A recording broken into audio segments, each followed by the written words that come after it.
আজ আদিলার বিয়ে। সকলেই তার বিয়ের কারণে আনন্দে মেতে উঠেছে। বাড়িটা একটা রাজপ্রাসাদের মতো করে সাজিয়েছে দেশের টপ বিজনেসম্যান আমজাদ খান। তার একমাত্র মেয়ের বিয়ে বলে কথা। এমনিতেই তাদের বাড়ি একটা রাজপ্রাসাদের চেয়ে কম না। 5 তলা বাসা, আর বাড়ির চতুর্দিকে লাল নীল বাতিগুলো আলো দিচ্ছে। কতই না অপূর্ব সেই দৃশ্য। অনেক মানুষ তা দেখতে এসেছে। এদিকে আদিলার বান্ধবীরা সুন্দর করে তাকে সাজিয়ে, আর অন্য পাশে বেলকনিতে দাঁড়িয়ে থেকে একটি ছেলে আকাশের দিকে তাকিয়ে চোখের পানি ফেলছে আর তার অতীত নিয়ে ভাবছে। ছেলেটি আর কেউ না, এই গল্পের নায়ক আরিয়ান আহমেদ শুভ। এই ছেলে এভাবে গাড়ির সামনে দাঁড়িয়ে আছো কেন? যাও, তোমার কাজে যাও। অনেকক্ষণ দাঁড়িয়ে থাকতে দেখে লোকটি বলল। ছেলেটি দৌড়ে এসে লোকটির পা জড়িয়ে ধরে। স্যার, আপনাকে দেখে মনে হচ্ছে আপনি অনেক বড়লোক মানুষ। আমাকে একটি কাজ দিবেন? আজ 2 দিন ধরে কিছু খাইনি। পা ছেড়ে ওঠো। অতঃপর ছেলেটি উঠে দাঁড়। আসো, তোমাকে আগে কিছু খাওয়াই, তারপরে দিব কাজ। চলো আমার সাথে। অতঃপর ছেলেটি লোকটির সাথে কথা চলতে থাকে। কিছুক্ষণ পর লোকটি তাকে ভালো একটা রেস্টুরেন্টে নিয়ে যায়। তোমার যা ইচ্ছে তা খাও। তারপর ছেলেটি তার পছন্দের খাবার খায়। এখন বলো, তোমার নাম কি? আরিয়ান আহমেদ শুভ। তোমার বাসা কোথায়? তোমার বাবা মা কি করে? আমার বাসা কোথায় আমি জানি না। আমি এতদিন একটা এতিমখানায় থাকতাম। সেখানকার দাদু আমাকে বলেছে আমার বাবা মা নাকি অ্যাক্সিডেন্ট করে মারা গেছে, তখন গ্রামের লোক ওইখানে রেখে গেছে। আমি এতদিন সেখানেই ছিলাম। আজ 2 দিন ধরে সেখান থেকে এসে পড়েছি। কেন আসছো? সেখানে আগে যে দাদু ছিল সে আমাকে অনেক আদর করত, কিন্তু দাদু মারা যাওয়ার পর আরেকটা আসছে। সে আমাকে অনেক কষ্ট দিত, মারত। তাই সেগুলো সহ্য করতে না পেরে পালিয়ে আসছি। আচ্ছা চলো তাহলে আমার সাথে আমার বাড়িতে, তোমাকে কাজ দেব। পরে লোকটি তাকে তার বাড়িতে নিয়ে যায়। অতঃপর শুভকে দেখা মাত্রই আদিলা বলে ওঠে। বাবা, এই টুকাইকে কই থেকে নিয়ে আসলে? যাক, ভালোই করছো। আমার জুতার কালি করে দিতে পারবে, বাগানে পানি দিতে পারবে, মোট কথা কাজের লোক হয়ে থাকতে পারবে। লোকটি তথা আদিলার বাবা আমজাদ খান ধমক দিয়ে। তোমার সবেমাত্র 8 বছর বয়স, আর এই বয়সেই এত অহংকারী হয়ে গেছো। জানি না বড় হলে কি হবে। আর শোনো, আজ থেকে একে তোমার ভাই মনে করবে। ওয়াক থু, এই টুকাইকে আমি ভাই? ওয়াহ! এই বলে আদিলা সেখান থেকে চলে যায়। তুমি কিছু মনে করো না, মায়ের সাথে থাকতে থাকতে এমন হয়ে গেছে। আজ থেকে তুমি এখানেই থাকবে, আমার ছেলের মতো হয়ে। তোমার কোনো কাজ নাই, তুমি লেখাপড়া করবে, অনেক বড় হবে। আচ্ছা আঙ্কেল। তুমি কি লেখাপড়া করছো? আমি ক্লাস 4 পর্যন্ত পড়েছি। তাহলে কাল তোমাকে আদিলার স্কুলে ভর্তি করিয়ে দেবো, সেখানে লেখাপড়া করবে। আচ্ছা আঙ্কেল। এরপর থেকে শুভ আদিলাদের বাড়িতে থাকা শুরু করে। দিন যত যেতে থাকে তত আদিলা এবং তার মা নানা প্রকার অত্যাচার করতে থাকে। শুভ সেগুলো সব সহ্য করে তাদের মধ্যেই ঝড় হয়ে ওঠে। এর মাঝে যখন থেকে শুভ ভালোবাসা বুঝতে পারে, তখন থেকেই শুভ আদিলাকে ভালোবাসতে শুরু করে। আদিলা যতই তাকে কষ্ট দিত, সেগুলো ভালোবাসা হিসেবে নিত। আদিলা শুভর সাথে কেমন ব্যবহার করত সেটা পরে তুলে ধরা হবে। আজ তার বিয়ে, সেগুলো ভাবতেই তার চোখের কোণায় পানি চলে আসে যে আজ থেকে আদিলাকে আর সে দেখতে পাবে না। কাউকে সে বলতেও পারবে না যে আদিলাকে সে ভালোবাসে। কিভাবেই বা বলবে আদিলাকে যে সে তাকে ভালোবাসে? তার তো কিছুই নেই। সে একজন অসহায় গরিব। এসব ভাবছে আর চোখের পানি ফেলছে। তখনই পেছন থেকে কে যেন তার ঘাড়ে হাত দেয়। শুভ তখন পেছনে তাকিয়ে চমকে ওঠে। শুভ ঘাড় ঘুরিয়ে আমজাদ খানকে দেখে চমকে ওঠে। এ কি শুভ, তোমার চোখে পানি? আর তুমি বেলকনিতে দাঁড়িয়ে থেকে আকাশের দিকে তাকিয়ে কি ভাবছো? সকলে কত সুন্দর আনন্দ করছে, আর তুমি এখানে দাঁড়িয়ে থেকে কান্না করছো কেন? কি হয়েছে তোমার, জানা থাকা সত্ত্বেও? আঙ্কেল, আব্বু আম্মুর কথা খুব মনে পড়ছে, তাই চোখ দিয়ে পানি ঝরছে। তোমাকে 10-15 বছর ধরে দেখে আসছি, তুমি যে মিথ্যা কথা ঠিকভাবে বলতে পারো না। এত বছরে তোমাকে কোনোদিন দেখিনি তোমার আব্বু আম্মুর জন্য কান্না করতে। আজ তুমি বলছো তাদের কথা মনে পড়েছে। তুমি আজ কেন এমন করছো আমি জানি শুভ। তুমি যে আদিলার জন্য কান্না করছো, তুমি যে আদিলাকে ভালোবাসো, ভাবছো যাকে ভালোবাসি সে চলে যাবে আজ অন্যের ঘরে বউ হয়ে। তুমি কি করে সেটি সহ্য করবে? তুমি না পারছো আমাকে বলতে, না পারছো আদিলাকে বলতে। তুমি আর সেগুলো ভেবে চোখের জল ফেলছো। আমি আগে থেকে জানতাম তুমি আমার মেয়েকে ভালোবাসো, তাকে নিয়ে সুখে সংসার করতে চাও। সেই জন্য তুমি আদিলার আশেপাশে সবসময় ঘোরাঘুরি করতে, তাকে বোঝানোর জন্য যে তুমি তাকে ভালোবাসো। কিন্তু সে কিছুতেই তা বুঝতো না, আরও উল্টো তোমাকে কষ্ট দিত। তোমাকে আদিলা নানা রকমভাবে কষ্ট দিলেও সেটি তুমি ভালোবাসা হিসেবে নিতে, তার উপর কখনো রাগ করতে না। যেদিন থেকে আদিলার বিয়ে ঠিক হয়েছে সেদিন থেকে তোমার প্রতি লক্ষ্য করছি তুমি সারাদিন মন খারাপ করে বসে থাকো। তুমি বড্ড বোকা, তোমার সাথে আমি বন্ধুর মতো ব্যবহার করি। তুমি যদি একটিবার মুখ ফুটে আমাকে বলতে আমি আদিলাকে ভালোবাসি, তাকে আমার হাতে তুলে দেন, বিশ্বাস করো আমি একটুও রাগ করতাম না। আমি আদিলাকে হাসি মুখে তোমার হাতে তুলে দিতাম। কিন্তু তুমি কখনো আমাকে বা তাকে মুখ ফুটে বলতে পারোনি, তাই আমি আদিলার বিয়ে ঠিক করে ফেলেছি অন্য জায়গায়। তখন শুভ আদিলার বাবাকে জড়িয়ে ধরে কান্না করতে করতে বলে, আঙ্কেল, তাকে অন্য কোথাও বিয়ে দিয়েন না। আমি তাকে ছাড়া বাঁচবো না। তাকে বড্ড বেশি ভালোবাসি আঙ্কেল। তাকে না পেলে আমি মরে যাব। তুমি একথা বলতে বেশি দেরি করে ফেলেছো।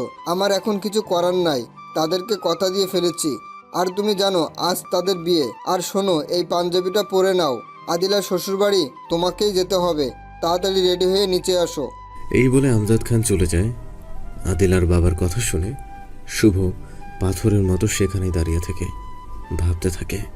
যাকে ভালোবাসি, যাকে নিয়ে সারা জীবন সুখে সংসার করব বলে স্বপ্ন দেখতাম, আজ তার আত্মীয় হয়ে তার শ্বশুরবাড়ি যেতে হবে, তা কখনো হতেই পারে না।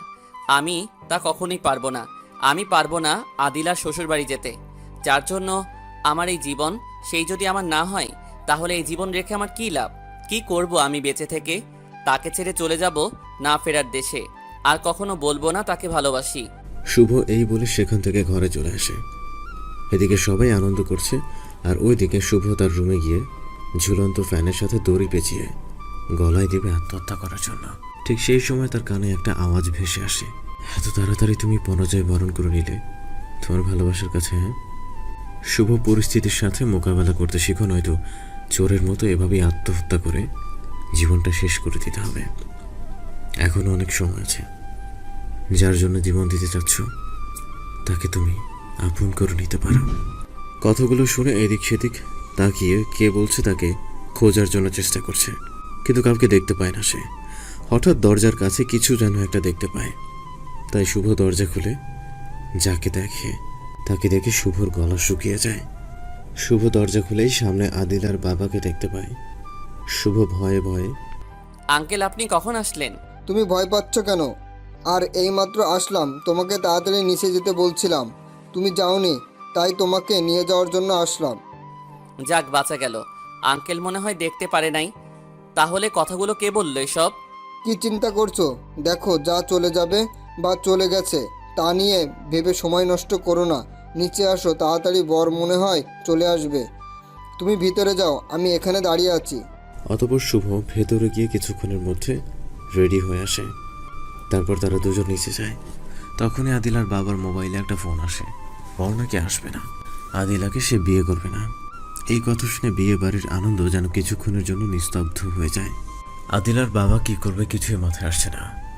কত বড় বড় বিজনেসম্যান, তাদের পার্টনার আসছে তার মেয়ের বিয়েতে।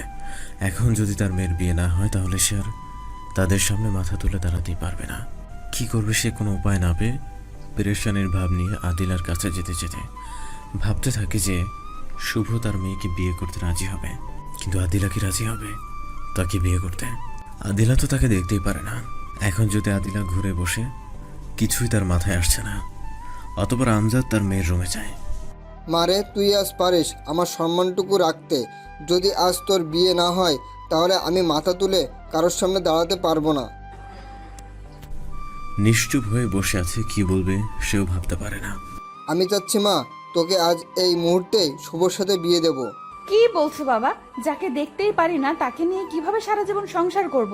বাবা, আমি তাকে বিয়ে করতে পারবো না। তুমি অন্য কোনো ছেলে দেখে তারপর বলিও। শুভ তোকে অনেক ভালোবাসে, তোকে অনেক সুখে রাখবে। কি বললে? ওই ছোট লোকটা আমাকে ভালোবাসে? মা, তোকে সে অনেক আগে থেকেই ভালোবাসে। আচ্ছা বাবা, মামুন কেন আমাকে বিয়ে করবে না? সেটা কি কিছু বলছে? না। নিশ্চয়ই এই ছোট লোকটা মামুনকে ভুলভাল কিছু বুঝিয়েছে, তার জন্য সে আমাকে বিয়ে করতে চাইছে না। যাক ভালোই হয়েছে, কিন্তু মাঝে আব্বু কেন এই ছোট লোকটাকে টানছে? যদি তার সাথে আব্বু আমাকে বিয়ে দেয় তাহলে তাকে বুঝাবো তুই কোথায় হাত দিছিস, সেটি তুই হারে হারে টের পাবি। তোকে বোঝাবো এই আদিলা কি জিনিস, তুই আমাকে ভালোবাসার সাহসী বা কই পাস সেটি আমি দেখব। কি হলো মা? আদিলার বাবার কথা শুনে তার ধ্যান ভাঙে। বাবা, আমি তাকে বিয়ে করতে রাজি আছি, তবে আমার একটা শর্ত আছে। তুমি যে সত্য দিবা আমি রাজি আছি, তবুও তুমি আমার সম্মানটুকু রাখো। বলো তোমার কি সত্য? আমি তাকে বিয়ে করলে এখানে থাকবো না, তার সাথে বাসর এখানে করব না। আমি আমার ফ্ল্যাটে চলে যাব, সেখানে আমরা একসাথে দুজন থাকবো। যদি তুমি এতে রাজি থাকো তাহলে তুমি বিয়ের ব্যবস্থা করো। আদিলার মনের শয়তানি চিন্তা আমজাদ খান কিছুই বুঝতে পারে না। যদি সে বুঝতে পারতো তাহলে কখনোই সে তার শর্তে রাজি হতো না। আচ্ছা, তুমি যা ভালো মনে করো তাই করো, আমি নিচে চলে গেলাম। তারপর সে নিচে এসে শুভকে নিয়ে একটা জায়গায় চলে আসে। শুভ, অনেক কষ্ট করে আদিলাকে রাজি করিয়েছি তোমার সাথে বিয়ে দেওয়ার জন্য। আর এতগুলি নাটক করার কারণ হলো তোমার সাথে আদিলাকে বিয়ে দেওয়া। মানে আপনার কথা কিছুই বুঝলাম না। আমি বুঝিয়ে বলেছি, কোনো বাবা চায় না যে তার মেয়ের সংসার ভেঙে যায়, ঠিক তেমনই আমিও চাইনি যে আমার মেয়ের সংসার ভেঙে যাক। আমি জানি আমার মেয়ে অনেক অহংকারী এবং রাগী, সে কারোর সাথে মিলিয়ে নিয়ে সংসার করতে পারবে না। এতে হতে পারে তার সংসার ভেঙে যাবে, তা আমি চাই না। আর তুমি এগুলো জানা থাকা সত্ত্বেও তাকে তুমি ভালোবেসেছো, তুমি পারবে তাকে মানিয়ে নিয়ে চলতে, তার করা অন্যায় তাকে ক্ষমা করে দিয়ে তাকে ভালোবাসতে। তাই আমি মামুনকে দিয়ে এরকম একটা নাটক করি, তাকে দিয়ে বিয়ে ঠিক করা, বিয়ের দিন আসতে না করা, শুধু তোমার সাথে বিয়ে দেওয়ার জন্য, যাতে আদিলা আমার সম্মানের কথা চিন্তা করে তোমাকে বিয়ে করে। কালেও রাজি হতো না, তাই আমার এমন করতে হয়েছে। পারবে না শুভ আমার অহংকারী মেয়েটাকে আর 10টা 5টা সাধারণ মেয়ের মতো বানাতে?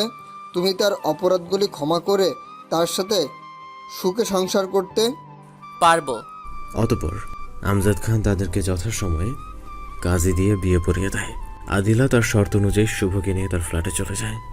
আর তখনই আদিলা শুভর কলার ধরে। শুভ রুমে ঢুকতে আদিবা কলার ধরে। কুত্তার বাচ্চা, তোর সাহস কি করে হলো আমাকে ভালোবাসার? আমার জিনিস খেয়ে বেঁচে আছিস, এখন আমার বিয়ে নামক ফাঁদে ফেলে সব কিছু তোর করে নিতে চাস? কুত্তার বাচ্চা, সেই আশা তোর কখনো পূরণ হবে না। তোকে তো কয়টা দিনের মধ্যেই ডিভোর্স দিব, আর এই কয়দিনে তোর এমন অবস্থা আমি করব যাতে জীবনে কখনো আমার দিকে চোখ তুলে তাকাতে না পারিস। তোকে আজ বুঝাবো এই আদিলা কি জিনিস, কাকে জীবনসঙ্গী বানাতে যাচ্ছিস। তোর কি যোগ্যতা আছে আমাকে বিয়ে করার, বল? বিশ্বাস করো, আমি তোমার ধন সম্পদ কিছুই চাই না। আমি শুধু তোমাকে চাই, তোমাকে ভালোবেসে বাঁচতে চাই, তোমার মনে হিংসা দূর করে সেগুলো ভালোবাসায় পরিণত করতে চাই। তোর সাহস কি করে হলো আমাকে তুমি করে বলার, আমাকে ভালোবাসি সেটি বলার? আর কি বললি আমি অহংকার করি? তোকে তো আজ আমি মেরেই ফেলবো। এই বলে দরজার আড়াল থেকে একটা লাঠি নিয়ে শুভকে মারতে শুরু করে। শুভকে মারতে মারতে রক্তাক্ত করে ফেলে। কিছুক্ষণ পর আদিলা আবার বলতে শুরু করে, বল কি জন্য তুই আমার বিয়ে ভাঙছিস? মামুনকে কি ভুলভাল বলছিস তার জন্য সে আমাকে বিয়ে করতে না করলো? বল কি বলছিস? না বললে তোকে আজ একেবারে মেরে ফেলবো। বিশ্বাস করেন, আমি মামুনকে কিছু বলি নাই। সে কি জন্য মানা করছে আমি জানি না। চুপ, ছোট লোকের বাচ্চা, তোদের মতো ছেলেদের আমার ভালো করে চেনা আছে। বড় লোকদের পেছন পেছন ঘুরিস, তাদেরকে এটা সেটা বুঝিয়ে তাদেরকে প্রেমের ফাঁদে ফেলে টাকা পয়সা হাতিয়ে নিস। তোকে যদি আগে 2-1 চট থাপ্পড় না দিয়ে যদি আজকের মতো লাঠি পিটা করতাম তাহলে হয়তো কখনো এমন সাহস তোর হতো না। আর শোন, তোকে নিয়ে তো আমি কখনো সংসার করতে পারবো না। তোকে দেখলেই আমার শরীরের রক্ত টকবক করে। এই মাসে তোর জীবনের 12টা আমি বাজিয়ে দেব। বাবাকে বলছি তারা যাতে 1 মাসে আমাদের খোঁজ খবর না নেয়। আমি বাবার থেকে সময় নিয়েছি শুধু তোকে কষ্ট দেওয়ার জন্য। তুই জানতি আমি তোকে দেখতে পারি না, তাহলে কেন আমাকে বিয়ে করলি? এর শাস্তি আমি তোকে দেবই। যা এখন ঘর থেকে বের হ। আজ এইটুকুই, আগামীকাল আরো ধরবো। এই বলে আদিলা গিয়ে খাটের উপর শুয়ে পড়ে। শুভর আদিলার ব্যবহার দেখে যেন তার বাক শক্তি হারিয়ে ফেলছে। কোনো কথাই সে বলতে পারছে না। আদিলার কথা শুনে কষ্ট করে উঠতে যাবে, কিন্তু সে সারা শরীর ব্যথার কারণে উঠতে পারছে না।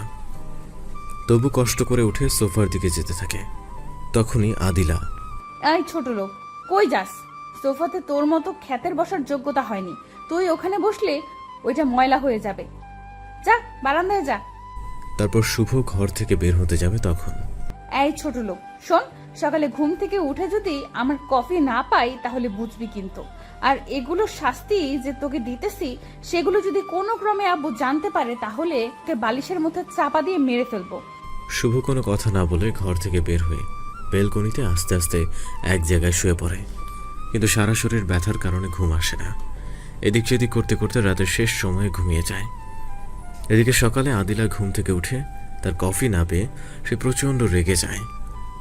তারপর বিছানা থেকে উঠে বেলকনিতে এসে দেখতে পায় শুভ ঘুমিয়ে আছে। কুত্তার বাচ্চা, আমার কফি না দিয়ে এখানে আরাম করে ঘুমাচ্ছিস? দাঁড়া, তোর এমন অবস্থা আজ আমি করব। এই বলে সে রান্নাঘরে চলে যায়। কিছুক্ষণ পর ফুটন্ত পানি নিয়ে এসে শুভর শরীরের উপর ফেলে দেয়। এতে শুভ একটা চিৎকার দিয়ে সেন্সলেস হয়ে যায়। এবার দেখলি তো আমার শাস্তি। যা উঠ, কফি নিয়ে আয়। কিন্তু শুভ আর উঠে না, বারবার গালি দিয়ে ডাকতে থাকে, তবু শুভর কোনো সারা শব্দ পাওয়া যাচ্ছে না। তখন আদিলা ভয় পেয়ে যায়। বেশি করে ফেললাম না তো আবার? ছোট লোকের বাচ্চার কি হলো, কথা বলছে না কেন? তারপর আদিলা তাদের পারিবারিক ডাক্তারকে ফোন দিয়ে আসতে বলে। ডাক্তার এসে শুভর অবস্থা দেখেই, এ কি, এর অবস্থা এরকম কি করে হলো? সমস্ত শরীর তো ঠোসা পড়ে গেছে। পরে আর কিছু না বলে ট্রিটমেন্ট শুরু করে। কিছুক্ষণ পর ডাক্তার তার শরীরে ঔষধ লাগিয়ে দিয়ে আদিলাকে আবার জিজ্ঞেস করে, এর এমন অবস্থা কি করে হলো? আমি তাকে গরম পানি নিয়ে আসতে বলছিলাম, আর সে পানি নিয়ে আসার সময় পা পিছলে পড়ে যায়, আর তাতে সমস্ত পানি তার শরীরে পড়ে এমন হয়ে যায়। আদিলা, আমি কিন্তু ডাক্তার, তাই বলতে পারি কোনটা অনিচ্ছা সত্ত্বে পরে এমন হয় আর কোনটা টর্চার করার কারণে এমন হয়। যদি তার পা পিছলে পড়ার কারণে তার শরীরে গরম পানি পড়ে এমন হয়, তাহলে তার শরীরে এত মায়ের দাগ কোথা থেকে আসলো? আদিলা, তুমি যে জিতের বসে অনেক বড় একটা ভুল করতেছো। আমি জানি তুমি তাকে ছোট থেকেই দেখতে পারো না। সে গরিব, তোমার বাবা তাকে রাস্তা থেকে তুলে আনছে বলে। এখন তো সে তোমার স্বামী, তাই এমন করা তোমার একদমই ঠিক হয়নি। যদি তার উপর কোনো জিদ থেকে থাকে তাহলে তাকে ক্ষমা করে দিয়ে নতুন করে শুরু করো, এতেই তোমার জন্য মঙ্গল। আদিলা, ছেলেটা অনেক ভালো, তোমাকে সে অনেক সুখে রাখবে। যদি তুমি এরকম তাকে আরও টর্চার করো তাহলে হয়তো অল্প কিছুদিনের মধ্যেই সে দুনিয়া ত্যাগ করবে। আদিলা, একটা কথা মনে রাখবে, সে গরিব হলে মানুষ মারলে ব্যথা তোমারে লাগে, তারে লাগে। জিতের বসে এমন কিছু করো না যে সারা জীবন আফসোস করতে হয়, সারা জীবন তার জন্য কাঁদতে হয়। আঙ্কেল, আপনাকে এত জ্ঞান দিতে হবে না। আপনাকে যেটার জন্য নিয়ে আসছি সেটা করে চলে যান। আর খবরদার, এগুলো যেন আব্বু না জানতে পারে, তাহলে কিন্তু আপনার অবস্থাও খারাপ হবে। তা করতে পারো, কারণ তোমাদের টাকা আছে। কিন্তু একটা কথা মনে রাখবে, টাকায় সব কিছু করতে পারে না। তুমি এখন বুঝতে পারছো না। একদিন আমার কথা মনে পড়বে, সেদিন হয়তো তোমার কাছে কাদা ছাড়া অন্য কোনো রাস্তা থাকবে না। তুমি সেদিন হাজার চেষ্টা করলেও ফিরাতে পারবে না। এখনও সময় আছে। আদিলা, তাকে মেনে নিয়ে সুখে সংসার করো। আঙ্কেল, আপনি আমাকে হাসালেন। এই ছোট লোকের জন্য আমি আফসোস করব? তা হয়তো এই জীবনে না। আর কি বললেন? তাকে মেনে নিয়ে সুখে সংসার করব? তাকে আমি দেখতেই পারি না, তার সাথে আবার সংসার? তাকে তো আমি স্বামী হিসেবে মানিই না। তাকে জাস্ট আমার পা চাটা গোলাম ভাবি। তাকে মারবো, আদর করব, সেটা আমার ইচ্ছা। তোমার যা ইচ্ছা করতে পারো। মনে রেখো, একদিন এই ডাক্তারের কথা তোমার মনে পড়বে, যা আমি আজ বললাম। আজ আমার কথা যেমন তুমি হেসে উড়িয়ে দিলে, সেদিন আমি তোমার মতো তোমার অবস্থা দেখে সেদিন হেসে উড়িয়ে দেব। আচ্ছা, আমি চললাম। যে ওষুধগুলো লিখে দিছি সেগুলো নিয়মিত তাকে খাও। আর যদি বেশি ভেজাল মনে করো তাহলে বাজার থেকে বিষ কিনে এনে খাওয়াও, তাহলে হয়তো চিরজীবনের জন্য ভেজাল মুক্ত হয়ে যাবে। এই বলে ডাক্তার চলে যায়। তারপর আদিলা ওই ঔষধগুলো আনার জন্য যায় যেগুলো ডাক্তার লিখে দিয়েছে। তার চিন্তা হলো তাকে তাড়াতাড়ি সুস্থ করে আবার কষ্ট দিতে। অসুস্থকে তার কষ্ট দিতে মন চায় না। অতঃপর আদিলা ঔষধগুলো নিয়ে আসে। শুভর এমন সেবা যত্ন করতে থাকে যেন সে সব কিছু ভুলে তাকে মেনে নিয়েছে। তার এরকম করার দুইটি কারণ: এক, তাকে তাড়াতাড়ি সুস্থ করে আবার কষ্ট দেওয়া, আর দুই, সে শুভকে এটাই দেখাতে চেয়েছে যে সে অহংকারী হলেও তার ভেতরের মন নামক একটা জিনিস আছে, যেখানে আছে কারোর জন্য পরিপূর্ণ ভালোবাসা, কিন্তু সেই ভালোবাসা শুভর জন্য নয়। এভাবে প্রায় 1 মাস কেটে যায়। এর মধ্যে শুভ মোটামুটি সুস্থ হয়ে যায়। হঠাৎ একদিন আদিলার মোবাইল আসে। বল মায়া, কেমন আছিস? ভালো আছি। তুই? আমিও ভালো আছি। ভালো তো থাকবেই, এত সুন্দর একটা জামাই পাইছো, সারাদিন তাকে নিয়ে পড়ে থাকো, আমাদের কথা তো আর মনে হয় না। এসব বক বক না করে কি জন্য ফোন দিছিস সেটা বল। বলছি, ব্যস্ত হয়েছিস কেন? ফোনে টাকা আমার কাটতেছে না তোর? আমি রাখলাম, তুই বক বক করতে থাক। এই শোন আদিলা, বল। আজকে নাইট ক্লাবে আসতে পারবি? কেন? আজ মাদার তেরেসা আসবে ডান্স করতে, অনেক মজা হবে। আচ্ছা তাহলে যাব, যখন মাদার তেরেসা আসবে। তাহলে সন্ধ্যায় রেডি থাকিস। হুম। পরে ফোন কেটে দেয়। সন্ধ্যার সময় আদিলা রেডি হয়ে যেতে লাগে। তখন এই ছোট লোক শোন, তোকে এতদিন সব সময় আমার চোখে চোখে রাখছি, তোর আদর যত্ন করছি, তোকে সুস্থ করে তুলে আবার কষ্ট দেওয়ার জন্য। তোকে যে কষ্ট দিয়েছি সেটা যেন বাবা মা জানতে না পারে। এখন আমি বাইরে যাচ্ছি, এই সুযোগে যদি তাদেরকে কিছু বলিস তাহলে কিন্তু তোর জান থাকবে না, একদম মেরে ফেলবো। আমাকে এভাবে সবসময় কষ্ট দেওয়ার থেকে বিষ দিয়ে একেবারে মেরে ফেলতেই তো পারেন। চুপ থাক, তোকে আমি তিলে তিলে মারবো। একেবারে মেরে ফেললে তো আমার জ্বালা মিটবে না। তোর সাথে পরে কথা বলবো, আমার দেরি হয়ে যাচ্ছে। এই বলে চলে যায়। অতঃপর আদিলা সেখানে গিয়ে আনন্দ ফুর্তি করে আর প্রচুর পরিমাণে ড্রিঙ্কস করে। এদিকে শুভ একটা চেয়ারে বসে কিসের যেন পেপারে সাইন করছে। এমন সময় পেছন থেকে কে যেন তার গলা বাড়িয়ে ধরে। এই জানু, কি করছো? শুভ পেছন তাকাতেই ভূত দেখার মতো চমকে ওঠে, কারণ মেয়েটি ছিল আদিলা। শুভ তার দিকে তাকিয়ে থেকে ভাবছে, ভূতের মুখে রাম নাম। যে তাকে এক সেকেন্ডের জন্য সহ্য করতে পারে না, সে আজ তাকে জান বলে গলা ধরছে। এই জানো, এভাবে তাকিয়ে কি দেখো? তুমি কি আমাকে কখনো দেখোনি? আচ্ছা দাঁড়াও। এই বলে আদিলা শুভর কোলে এসে বসে। এই বলে শুভর ঠোঁটের কাছাকাছি আদিলা ঠোঁট নিয়ে যায়। এখন আমাকে তুমি মন ভরে দেখো, আর আমাকে তুমি আদর করো। আজ না তোমার আদর পেতে মনটা ব্যাকুল হয়ে আছে। প্লিজ জানু, তুমি আমাকে একটু আদর করো। তুমি অনেক খারাপ, আমাকে একটু আদর করো না। এই আপনার মাথা ঠিক আছে? মনে তো হচ্ছে আপনি নেশা করে আসছেন। আপনার নেশা ধরেছে, তাই এমন আবোল তাবোল কথা বলছেন। আমার সত্যিই নেশা পেয়েছে তোমার আদর পাওয়ার জন্য। প্লিজ শুভ, আদর করো আমাকে। দেখেন, আপনার মাথা ঠিক নাই। এখান থেকে যান, বিছানায় গিয়ে শুয়ে পড়েন। তুমি আমাকে আদর করো, তুমি না আমার স্বামী, আজ তোমাকে নিয়েই শোবো। এই বলে শুভর ঠোঁটের কাছাকাছি আদিলার ঠোঁট নিয়ে যায়, তারপর শক্ত করে তাকে জড়িয়ে ধরে। শুভর কাছে এটা ভালো লাগলেও তার মন যাচ্ছে না। শুভ ভালো করেই জানে এখন আদিলা হুঁশের মধ্যে নেই। আদিলার হুঁশ ফিরলে এর পরিণাম ভালো হবে না, তাই শুভ তাকে কোলে নিয়ে বিছানায় দিয়ে আসতে যাবে। তখনই আদিলা আরো শক্ত করে শুভর গলা জড়িয়ে ধরে। শুভ ছাড়ানোর চেষ্টা করেও আদিলার কাছে পেরে ওঠে না, তাই বাধ্য হয়ে শুভ তার সাথেই শুয়ে পড়ে। যদিও সে বুঝতে পারে সকালে আদিলা তাকে কিছু একটা করে। পরে তাদের মাঝে কি হয়েছে আমি জানি না। পরের দিন সকালে যখন আদিলার ঘুম ভাঙে, তখন দেখতে পায় সে শুভকে জড়িয়ে ধরে শুয়ে আছে এবং তাদের উভয়ের মাঝে কোনো বিন্দু পরিমাণ এবং কাপড় এলোমেলো। তা দেখে আদিলা জোরে চিৎকার করে ওঠে। এতে শুভর ঘুম ভেঙে যায়। শুভ নিজেও ভাবতে পারে না এগুলো কিভাবে হলো, তাই তাড়াতাড়ি করে কাপড় পরে নিয়ে। সরি, আমি জেনে বুঝে কিছু করি নাই। তার বাচ্চা, আমাকে নষ্ট করে বলছিস সরি? তোকে তো আমি আজ মেরেই ফেলবো। কোন সাহসে তুই আমার সাথে এমন করলি বল? এই বলে আদিলা উঠে গিয়ে লাঠি নিয়ে এসে শুভকে অনবরত মারতে থাকে। শুভ চিৎকার করে বলতে থাকে, আমি জেনে বুঝে কিছু করি নাই, আমাকে মাফ করে দেন। কে শোনে কার কথা? আদিলা যেন আজ পাগল হয়ে গেছে। শুভর কোনো চিৎকার তার কানে যাচ্ছে না, অনবরত মারতে থাকে। একসময় আদিলা শুভর মাথায় আঘাত করে, এতে শুভ একটা জোরে চিৎকার করে সেন্সলেস হয়ে যায়। ঠিক সেই সময় আদিলার বাবা মা তার রুমে যায়। তখন আদিলার বাবা শুভর অবস্থা দেখে মাথায় হাত দিয়ে বসে পড়ে। এই ছিল তোর মনে শয়তানি বুদ্ধি? আমি যদি আগে কখনো জানতাম তুই তার সাথে এমন করবি, তাকে কষ্ট দেওয়ার জন্য আমাদের থেকে পৃথক থাকবি, তাহলে কখনো তোর মতো বজ্জাত মেয়ের কাছে শুভকে পাঠাতাম না। জানি না এতদিন তুই তার সাথে কেমন আচরণ করেছিস। আজ যদি সকালে এখানে না আসতাম তাহলে হয়তো তোর পরিচয়টা জানতে পারতাম না। তোকে আজ আমার মেয়ে ভাবতেও ঘৃণা হচ্ছে। C Adila, C. আর শুধু তোমার জন্য মেয়েটা এত জঘন্য হয়েছে। আরও আদর দিয়ে মাথায় তুলে নাচো। ছেলেটা তোর কি ক্ষতি করেছে যার জন্য তার এই অবস্থা করেছিস? একদিন বুঝে আসবে তোর কাকে কষ্ট দিচ্ছিস, তুই কাকে হারিয়েছিস। তুই সেদিন চিৎকার করে কান্না করে চোখের জল শুকিয়ে ফেলবি, তবুও তুই ফিরে পাবি না। তুমি এই ছোট লোকটার জন্য আমাকে গালি দিচ্ছ? তোকে আমি কখনো গায়ে হাত তুলি নাই, আজ তুললাম। এখনো সময় আছে, তুই ভালো হয়ে যা। এই বলে আদিলার বাবা শুভকে নিয়ে হাসপাতালে চলে আসে।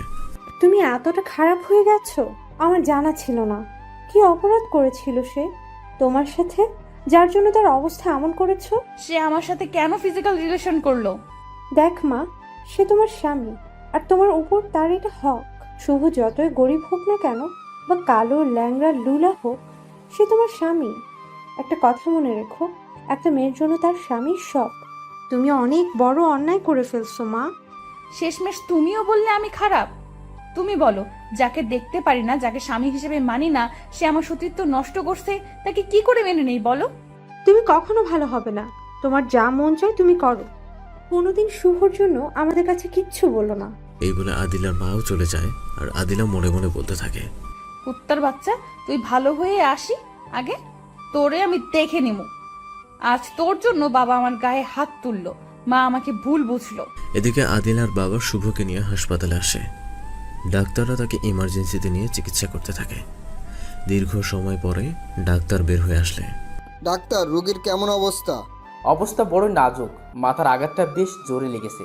বলা যাচ্ছে না তার জ্ঞান ফিরবে কিনা, হতে পারে সে কোমায় চলে যাবে। দীর্ঘ 15 দিন পর যখন শুভর জ্ঞান ফিরে, তখন তার পাশে আদিলার বাবা আর মাকে দেখতে পায়। বাবা, তোর জ্ঞান ফিরেছে? এখন কেমন লাগছে? ভালো। বাবা, আমাকে তুই মাফ করে দিস। আজ আমার জন্য তোর এই অবস্থা। আমি বুঝতে পারি নাই আমার মেয়েটা এত খারাপ, এত জঘন্য। আমি তাকে তোর হাতে তুলে দিয়ে অনেক ভুল করেছি। সে তোর মতো ছেলে তার লাইফ পার্টনার হিসেবে পাওয়ার যোগ্য না।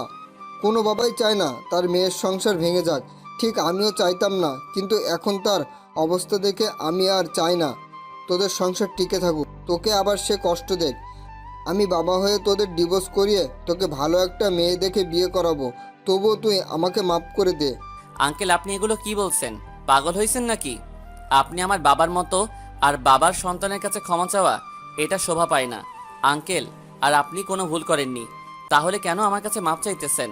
আমি তাকে ভালোবেসেছিলাম আর ভালোবেসেই যাব। আমার কপালটাই খারাপ। যাকে ভালোবাসলাম, যাকে নিয়ে ঘর বাঁধার স্বপ্ন দেখতাম, সে আমাকে দেখতেই পারে না। জানি না কেন আমার উপর তার এত জিদ। আজ হয়তো বুঝতে পারছে না, আমাকে কষ্ট দিচ্ছে। একদিন ঠিকই বুঝে আসবে তার সেই দিনটা। অপেক্ষায় আছি।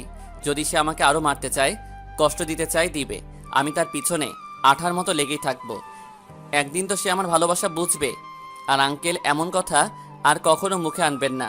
জন্ম মৃত্যু একবারই হয়, তেমনি বিয়েটাও আমি তাদের মধ্যেই ধরি। আদিলা যত পারুক আমাকে কষ্ট দিক, একদিন তো আমাকে ভালোবাসবে। আমি সেই অপেক্ষায় থাকবো। আঙ্কেল, আপনার কাছে হাত জোর করে বলছি, আমাদের সংসার আপনি ভাঙবেন না, যদিও সে আমাকে আরও কষ্ট দেয়। আদিলার বাবা শুভর কথা শোনার সাথে সাথে শুভকে জড়িয়ে ধরে কেঁদে দেয়। তুই অনেক ভালো রে। আমার মেয়েটা কেন বোঝে না সে কাকে হারাতে চলেছে? তখন একটা ডাক্তার রুমে আসে। আপনারা এখন বাইরে যান, রোগীরে চেক আপ করবো। ডাক্তারের কথা শুনে তারা বের হয়ে যায়। কিছুক্ষণ পর ডাক্তার শুভকে চেক আপ করে বের হলে, ডাক্তার সাহেব, তাকে কি আমরা বাসায় নিয়ে যেতে পারি? আজ পারবেন না, আগামীকাল নিয়ে যাবেন। এই বলে ডাক্তার চলে যায়।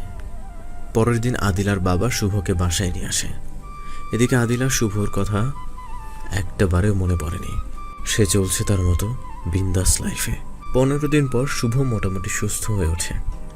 এদিকে আদিলা তার ফ্ল্যাটে একা একা থাকতে ভালো লাগছে না, তাই সে তার বাবার বাসায় চলে আসে। অতঃপর সে তার নিজের রুমে গিয়ে শুভকে তার রুমে শুয়ে থাকতে দেখতে পায়। এতে আদিলা রেগে যায়। কুত্তার বাচ্চা, তো সাহস কি করে হলো আমার রুমে আমার বিছানায় শুয়ে থাকার? তোকে আজ আমি মেরেই ফেলবো। আমার বিছানায় অনুমতি ছাড়া তুই কেন শুয়েছিস? আর আর তোর মতো ছোট লোকের এরকম বেডে শুয়ে থাকা মানায় না। তুই অনেক বড় অন্যায় করে ফেলছিস। তোর জন্য বাবা আমার গায়ে হাত তুলছে, যে বাবা কখনো আমাকে ধমক দিয়ে কথা বলে নাই। আমার মা আমাকে ভুল বুঝছে, আমার সাথে কথা বলে না। তোকে আজ আমি মেরেই ফেলবো। এই বলে সে লাঠি খুঁজতে থাকে। তখন এই লাঠি নিয়ে মারতে যাবে, আর হঠাৎ সে মাথা ঘুরে মাটিতে পড়ে সেন্সলেস হয়ে যায়। অতঃপর শুভ তাকে ধরে নিয়ে হাসপাতালে নিয়ে, সাথে তার বাবা মাও যায়। অতঃপর ডাক্তার আদিলাকে চেক আপ করে বের হয়ে আসে। কি হয়েছে ডাক্তার আমার মেয়েটার? মিষ্টিমুখ করান, আপনি নানা হতে চলছেন। কি? হুম। ডাক্তারের কথা শুনে তারা খুশিতে আত্মহারা হয়ে যায়। এই হিসেবে যে আদিলা তার সন্তানের দিকে তাকিয়ে হলেও শুভকে মেনে নেবে। তোমরা থাকো, আমি মিষ্টি নিয়ে আসছি। আমিও যাব তোমার সাথে। আচ্ছা চল। তারপর শুভকে রেখে তারা মিষ্টি আনতে চলে যায়। এদিকে শুভ গিয়ে আদিলার পাশে বসে জ্ঞান ফেরার অপেক্ষায় বসে আছে। কিছুক্ষণ পর আদিলার জ্ঞান ফিরলে এই ছোট লোকের বাচ্চা, আমি এখানে কেন? আমি তো রুমে ছিলাম। আমাকে এখানে কে নিয়ে আসলো? আর আমার বাবা মা কোথায়? আপনার বাবা মা মিষ্টি আনতে গেছে মানুষদের খাওয়াবে বলে। কি কি আপনি মা হতে চলছেন, তাই সবাইকে মিষ্টি খাওয়াবে। কি বললি? আমি মা হতে চলছি? তার মানে সেই দিনের জন্যই তোর বাচ্চা আমার পেটে? আমি তোর মতো নির্লজ্জ বেহায়ার এই বাচ্চা আমার পেটে লালন পালন করতে পারবো না। আমি এখনই নষ্ট করে দেব। এই বলে আদিলা বেড থেকে উঠে বের হতে লাগে। তখন শুভ আদিলার পা জড়িয়ে ধরে। আপনার দোহাই লাগে, এই নিষ্পাপ বাচ্চাটার কোনো দোষ নেই, তাকে নষ্ট করিয়েন না। তার জীবনের বিনিময়ে আপনি আমাকে যা করতে বলবেন আমি করব, তবু তাকে নষ্ট করবেন না। আচ্ছা, যদি তুই আমার দুইটা শর্ত মানতে পারিস তাহলে তোর এই সন্তান পেটে রাখবো, না হলে তাকে নষ্ট করে দেব। বলেন আপনার শর্ত। 1, তোর সন্তান দুনিয়াতে আসার আগ পর্যন্ত তুই আমার চাকর হয়ে থাকবি। আমি তোকে যা করতে বলবো তাই করবি, এবং আমার বাবা মাকে তুই বোঝাবি যে আমি তোকে কষ্ট দিলে তারা যেন কিছু না বলে। তোকে কষ্ট দিলে যদি আমার বাবা মা কিছু বলে তাহলে আমি তোর এই সন্তান নষ্ট করে দিব। 2, তোর সন্তান এই দুনিয়াতে আসলেই তাকে নিয়ে তুই আমার জীবন থেকে চিরজীবনের জন্য চলে যাবি ডিভোর্স পেপার সাইন করে। যদি তুই এই 2 শর্তের রাজি থাকিস তাহলে আমি তোর এই সন্তান আমার পেটে লালিত পালিত করব। শুভ কিছুক্ষণ ভাবার পর আমি আপনার 2টি শর্তে রাজি, তবে আপনি কথা দেন যে আপনি এমন কোনো কাজ করবেন না যে আমার সন্তানের ক্ষতি হয়। আচ্ছা, কথা দিলাম তোর সন্তানের কোনো ক্ষতি হবে না। এখন আমার পা ছাড়, আর শোন, তুই যেভাবে পারিস আমার বাবা মাকে রাজি করিয়ে তুই আমার ফ্ল্যাটে চলে আসবি, কিন্তু ভালো করে খেয়াল রাখিস তারা যেন আমাকে আবার ভুল না বোঝে। যদি ভুল বুঝে তাহলে কিন্তু তোর খবর আছে। তুই এই বাড়িতে থাকলে তোকে আমি কিছুই করতে পারবো না, না পারবো তোকে গোলাম বানাতে, না পারবো তোকে কষ্টও দিতে। কি হলো, পারবি তো? আমি আমার সন্তানকে বাঁচানোর জন্য সবই পারবো। গুড, এখন তুই সামনে থেকে সর। আচ্ছা, একটা কথা বলবেন? বল দেখি। আপনি আমার সাথে এমন করেন কেন? জানি না, তোকে দেখলেই আমার গা ঘিন ঘিন করে। তোকে একটু আমার সহ্য হয় না। এগুলো ভুলে কি আমাকে একটু ভালোবাসা যায় না? কি এমন অপরাধ আমি করেছি যার জন্য আমার সাথে এমন করেন? আমি গরিব বলেই আমার দোষ? আমি কি কারো ভালোবাসা পেতে পারি না? তুই হাসালি আমাকে। তোকে দেখতেই পারি না আবার ভালোবাসবো? আর হ্যাঁ, তুই ভালোবাসা পেতে পারিস তোর মতো কোনো ছোট লোকের, আমার না। ম্যাডাম, টাকাই কি সব? টাকাই কি সুখ দিতে পারে? পারে, টাকাই সবকিছু দিতে পারে। তুই এখন আমার সামনে থেকে সর, না হলে খারাপ কিছু হয়ে যাবে। শুভ আর কোনো কথা না বলে মন খারাপ করে কেবিন থেকে চলে আসে। কিছুক্ষণ পর আদিলার বাবা মা অনেকগুলো মিষ্টি নিয়ে এসে মানুষের মাঝে বিতরণ করে। অতঃপর তারা আদিলাকে নিয়ে বাসায় চলে আসে। যা ছোট লোক, আমার বাবা মাকে বুঝিয়ে আয় যে আমরা এখানে থাকবো না। ম্যাডাম, এখন যদি এগুলো বলি তারা কিছুতেই আমাকে আপনার সাথে ছাড়বে না। আপনি অন্তত কিছুদিন এখানে আমার সাথে ভালো ব্যবহার করেন, যেন তারা মনে করে আপনি আমাকে মেনে নিছেন। আপনি যদি কিছুদিন আমার সাথে ভালো ব্যবহার করেন তাহলে পরবর্তীতে আঙ্কেলকে বললেই আমাকে ছেড়ে দিবে। তার মানে তুই আমার আবার একই বিছানায় থাকতে চাইতেছিস আর সুযোগ খুঁজতেছিস? যা, তোর বলতেও হবে না, আমি তোর এই বাচ্চাও রাখবো না। বিশ্বাস করেন, আমি এমন কিছুই করতে চাচ্ছি না। শুধু আপনি একটু কয়েকদিন তাদের সামনে আমার সাথে ভালো ব্যবহার করবেন, আর রাতে কখনো আপনার কাছে আসবো না। আমি দরজার কাছে বিছানা ফেলে শুয়ে থাকব। এর বিনিময়ে আপনি আমাকে যা শাস্তি দেওয়ার দিবেন আমি মাথা পেতে নিব। আচ্ছা, তাহলে আমি তোর শাস্তি দ্বিগুণ দিব। 7 দিন পর। এই 7 দিনে আদিলা শুভর কথা মতোই তার সাথে ভালো ব্যবহার করেছে। এতে আদিলার বাবা এবং মাও অনেক খুশি, কারণ তারা দেখতে পাচ্ছে তাদের মেয়ে এখন শুভকে মেনে নিয়েছে, তার সাথে অনেক ভালোভাবে সংসারও করছে। একদিন শুভ এবং আদিলা তার বাবা মার রুমে যায়। কিছু বলবা তোমরা? তোমার জামাই এখানে থাকতে চাইতেছে না, সে নাকি আমার ফ্ল্যাটে থাকবে। কতবার বুঝালাম, বুঝতেছে না। তুমি যখন তাকে মেনে নিয়েছো, এখন আমার তাকে তোমার হাতে ছেড়ে দিতে সমস্যা নাই। আর শুভ যখন চাইতেছে নিয়ে যাও, তাহলে আর একটা কথা খেয়াল রেখো, তুমি কিন্তু এখন মা হতে চলেছো, তাই একটু নিজের যত্ন নিও। আর আমরা তোমাদের প্রায় দেখে আসব। আর শুভ, তুমি আমার মেয়েটাকে দেখে রেখো। সে এতদিন তোমাকে কষ্ট দিচ্ছে, সেগুলো ভুলে তাকে আপন করে নিও। কাকে দেখে রাখবো যে সবসময় আমাকে অপমান আর মায়ের উপর রাখে? কাকে আপন করে নিব যে আমাকে দেখতেই পারে না? কি হলো, কি ভাবছো শুভ? কিছু না আঙ্কেল। তো যাও তাহলে। তারপর তারা সেখান থেকে চলে আসে আদিলার ফ্ল্যাটে। যা ছোট লোক, তোর সাথে এতদিন অভিনয় করতে করতে বোর হয়ে যাচ্ছিলাম, এখন একটু বিন্দাস ঘুরতে পারবো। আয় শোন, আজ থেকে তোকে আর মারবো না, কারণ তোর পুঁটি মাছের জীবন একটু মারলেই হসপিটালে নিতে হয়। তোকে এখন থেকে জ্বালিয়ে মারবো, তোর জীবন আমি নরকে পরিণত করব। যা, এখন বাড়িটা পরিপূর্ণ পরিষ্কার করে আমার জন্য খানা বানাবি। যদি কিছু কম হয় তাহলে বুঝবি এই 7 দিনে তোর সাথে নাটক করার শাস্তিটা কেমন হয়। আদিলার কথা মতো শুভ কাজে লেগে যায়। কাজ করতে করতে প্রায় সন্ধ্যা হয়ে যায়। তখন ঘরের কাজ ফেলে রেখে রান্না করার কাজ শুরু করতে যায়। কিন্তু কি দিয়ে কি করবে? ভাত আর ডিম ভাজি ছাড়া কিছুই করতে সে জানে না, কারণ কোনো দিনও সে রান্না করেনি। তারপর এগুলো রাতে আদিলার সামনে দেয়। আদিলা সেগুলো দেখেই রেখে যায়। আয় কুত্তার বাচ্চা, তুই জানোস না আমি এগুলো খাই না? আর এটা কি ভাজি করছোস, পুরে কালো করে ফেলছিস? যা, ভালো কিছু রান্না করে নিয়ে আসবি। এই বলে ভাতের প্লেট শুভর মুখের উপর ছুঁড়ে মারে। এতে শুভর অনেকখানি কপাল ফেটে যায়। কি রে, এভাবে দাঁড়িয়ে থাকলি যে? যা তাড়াতাড়ি, ক্ষুধার কারণে পেটে ইঁদুর লাফাচ্ছে, না হলে তোকে এখন খুন করে ফেলবো। এভাবেই আদিলা শুভকে প্রত্যেক দিন একটা না একটা কাজে ভুল ধরে কষ্ট দিতে থাকে। অবশেষে ডেলিভারির দিন যত কাছে আসতে থাকে তত আদিলা দুর্বল হতে থাকে। একদিন আদিলার প্রচণ্ড জ্বর আসে। শুভ আদিলার মাথায় জলপট্টি দিতে যায়। তখনই আদিলা, তুই আমাকে স্পর্শ করবি না, আমি জ্বরের কারণে মরবো না। প্লিজ আদিলা, তুমি এখন অসুস্থ। আজকের দিনের জন্য আমার উপরে সমস্ত রাগ অভিমান ভুলে যাও।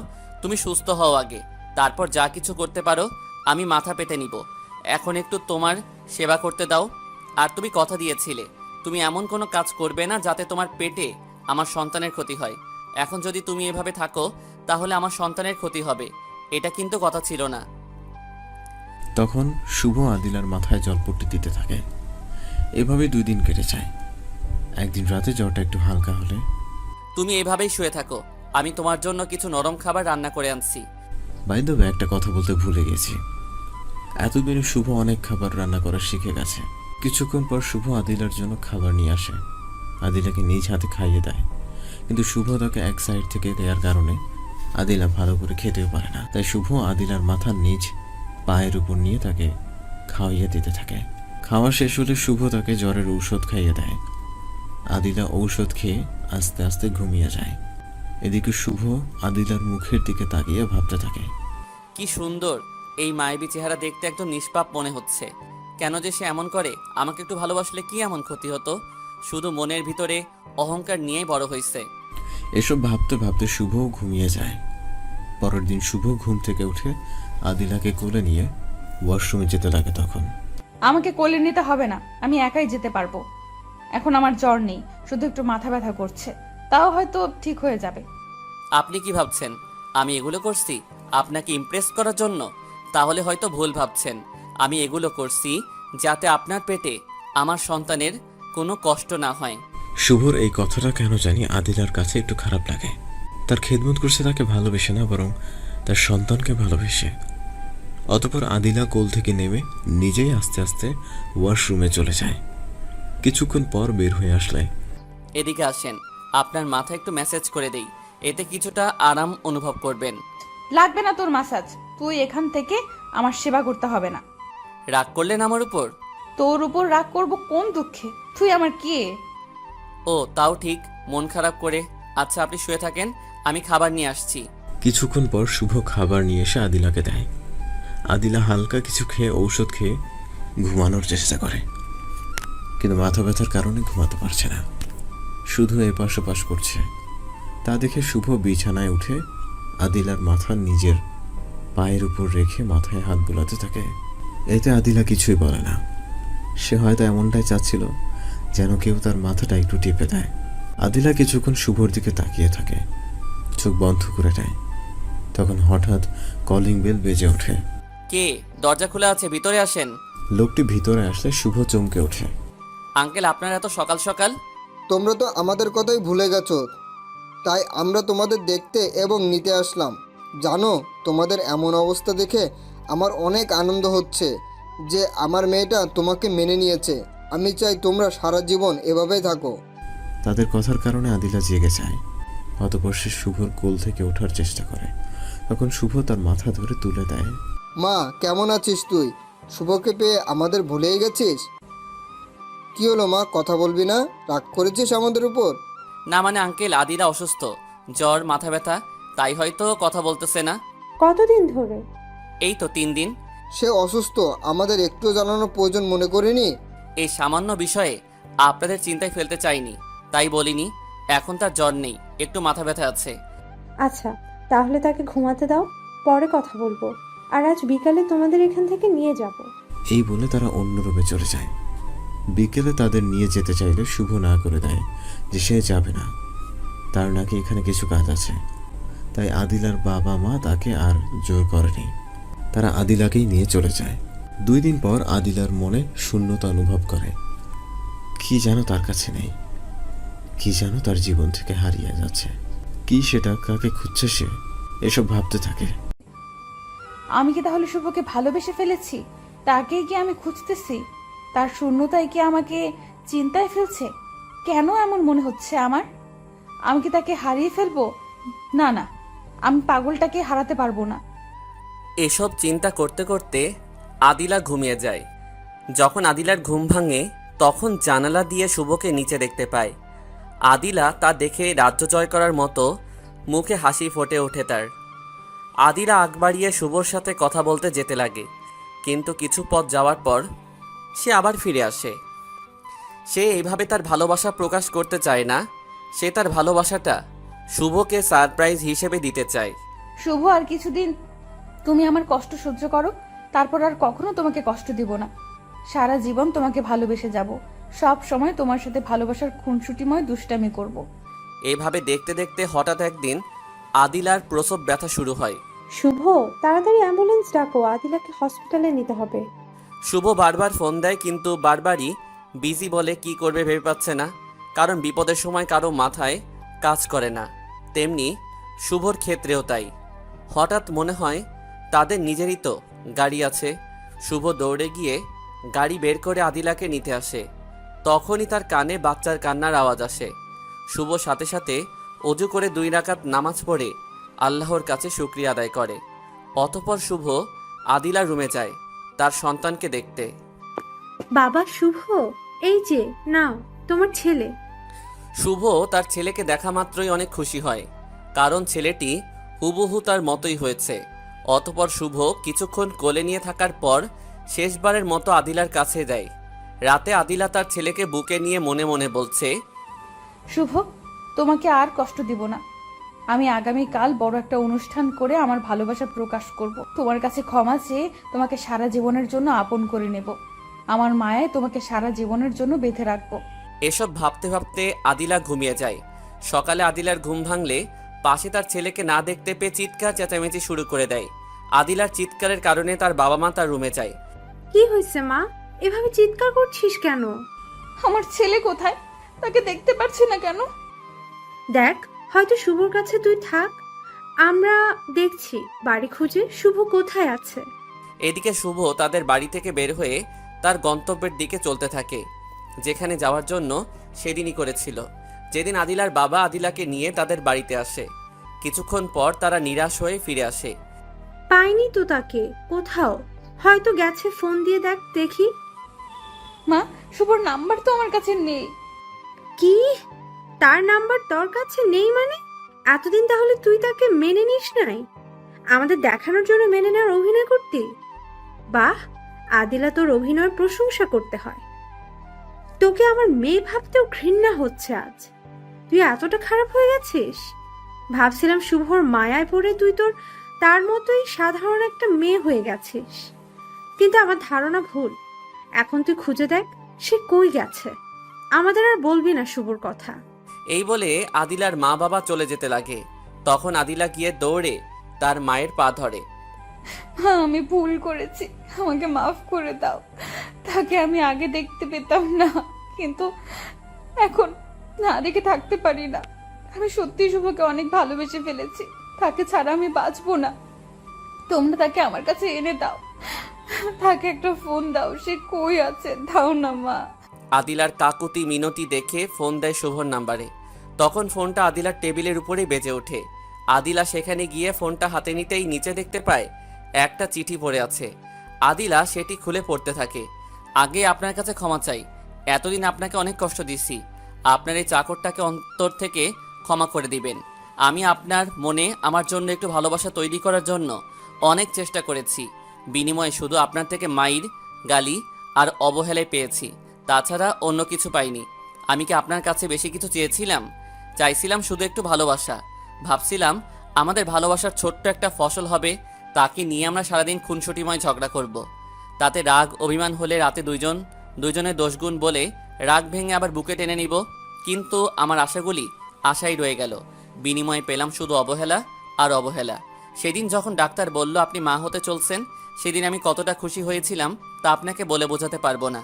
ভেবেছিলাম আপনি সন্তানের মুখের দিকে তাকিয়ে আমাকে মেনে নেবেন, কিন্তু আমার ধারণা ভুল প্রমাণিত করে সন্তান নষ্ট করার হুমকি দিলেন। পরে যখন আপনি চাকর আর চলে যাওয়ার শর্ত দিয়েছিলেন, সেটিও আমি মেনে নিয়েছিলাম, কারণ ভেবেছিলাম চাকর হলে আমি সবসময় আপনার কাছে থাকতে পারবো, আপনার মনে আমার জন্য ভালোবাসা সৃষ্টি করতে পারবো। কিন্তু আমি হাজার চেষ্টা করেও ব্যর্থ। হয়তো আমার ভালোবাসায় কমতি ছিল, আমি পারলাম না আপনার মনে আমার জন্য বিন্দু পরিমাণ জায়গা করে নিতে। তাই আমি আপনার শর্ত অনুযায়ী আমার ছেলেকে নিয়ে চলে গেলাম আপনার জীবন থেকে। আর হ্যাঁ, শর্তের মধ্যে ডিভোর্সের কথাও ছিল, তা নিয়েও চিন্তা করতে হবে না। আপনার ডায়েরির নিচে ডিভোর্স পেপার রাখা আছে, আমি সাইন করে দিছি, আপনিও সাইন করে নিয়েন। পরিশেষে শুধু একটি কথা বলতে চাই, ম্যাডাম, আমার মতো অন্য কাউকে এত কষ্ট দিয়েন না। ভালোবাসার মানুষের কাছ থেকে কষ্টটা বড্ড যন্ত্রণাদায়ক হয়, সহ্য করা যায় না। আমি কষ্ট করে সহ্য করেছি শুধু এই আশায় যে একদিন হয়তো সব কিছু ভুলে গিয়ে আমাকে আপন করে নেবেন, বলবেন শুভ, তোমাকে বড্ড বেশি ভালোবেসে ফেলেছি, তোমাকে ছাড়া বাঁচব না।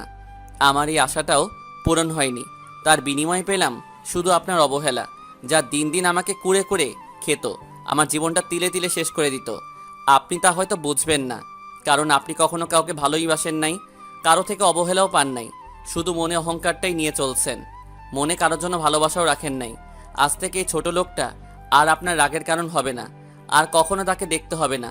চলে গেলাম অনেক দূরে, ভেবেছিলাম ছেলেকে রেখে আসব, কিন্তু পারলাম না। যেখানে বাবার প্রতি এত অবহেলা, না জানি ছেলের প্রতি কেমন হবে। তাই সন্তানের সুখের দিকে তাকিয়ে আমি তাকে নিয়ে আসলাম আমার বেঁচে থাকার উপায় হিসেবে। আপনার কাছে একটাই আশা, আপনি বড়লোক কোনো ছেলে দেখে বিয়ে করে সুখে সংসার করবেন। আমার মতো ছোট লোক যেন না হয়, তাকে যেন আপনার হিংসার আগুনে জ্বলতে না হয়। আমার কথার দ্বারা যদি মনে কষ্ট পেয়ে থাকেন, তাহলে এই ছোট লোকটাকে ক্ষমা করে দিয়েন, ইতি ছোট লোক। আদিলা চিঠি পড়ে চিৎকার করে কান্না করতে থাকে। শুভ, তুমি কোথায় চলে গেলে? ফিরে আসো তুমি, তোমাকে আর কখনো কষ্ট দিব না। আমি আমার ভুল বুঝতে পারছি, আমি যে তোমাকে বড্ড ভালোবেসে ফেলেছি, তোমাকে ছাড়া আমি বেঁচে থাকতে পারবো না। শুভ, তোমাকে না পেলে মরে যাব আমি। তোমাকে না দেখলে আমার এক একটা মিনিট এক একটা দিনের মতো মনে হয়। প্লিজ শুভ, তুমি ফিরে এসো, আমাকে একটা সুযোগ দাও। এতক্ষণে আদিলার থেকে চিঠিটা তার মা নিয়েও পড়ে ফেলেছে। ছি আদিলা, ছি, তুই শেষ পর্যন্ত নিজের স্বামীকে চাকর বানাইছিস। আল্লাহ তোকে কখনো ক্ষমা করবে না। কি অপরাধ করেছিল সে তোকে? তার জীবন থেকে বেশি ভালোবাসাটা না তার সন্তান তোর গর্ভে আসা। যখন এতটাই অপরাধ করেছে সে, তাহলে আজ তুই কেন কান্না করছিস? তোর তো আজ খুশি থাকার কথা যে চাকরটা তোর চোখের কাটা হয়েছিল, যাকে দেখতেই পারতি না, সে আপদটা চলে গেছে। এখন ঘরে বসে আনন্দের পার্টি কর, কান্না করিস কেন? তোকে অনেক বুঝিয়েছিলাম, তুই যা করছিস ভুল করছিস। ভালো হয়ে যেতে বলছিলাম, যে সময় একদিন আসবে তোর কান্না করা ছাড়া কোনো রাস্তা থাকবে না, সেদিন আমার কথা মানিস না। আর আজ দেখ, সেই সময়টা এসে গেছে। এখন বসে বসে কান্না কর। আমি চললাম। আর শোন, শুভর ব্যাপারে আমাদের কাছে আর কিছুই বলতে আসবে না। এই বলে আদিলার মা বাবা চলে যায়। অতঃপর আদিলা চিৎকার করে কিছুক্ষণ কান্না করার পর তার মায়ের রুমে যায়। না গো, আমি ভুল করেছি, তা হয়তো তোমরা আমাকে ক্ষমা করতে পারবো না, তাই তো আমাকে ওই কথাগুলো বললে। ভুল তো মানুষই করে, তাই না মা? আর আমিও মানুষ, আমারও তো ভুল হতেই পারে। তুমি আমার মা হয়ে যখন আমাকে একটা সুযোগ দিলে না, আমাকে ক্ষমা করলে না, তাহলে এতদিন যাকে কষ্ট দিছি সে কিভাবে আমাকে সুযোগ দিবে? আমি অনেক খারাপ মা, অনেক বড় অন্যায় করে ফেলছি। তোমাদের এই পাপী মেয়েটার মুখ দেখতে হবে না। পারলে তোমার এই খারাপ মেয়েটাকে মাফ করে দিও গো মা। আজ আমার ঘুম পাচ্ছে, শেষবারের মতো তোমার কোলে একটু মাথা রেখে ঘুমাতে দিবে মা? বলো মা, দিবে? এই পাপী মেয়েটাকে আর কখনো এমন আবদার করব না, দিবে মা? তোমার খারাপ মেয়েটার শেষ ইচ্ছা পূরণ করবে, বলো মা?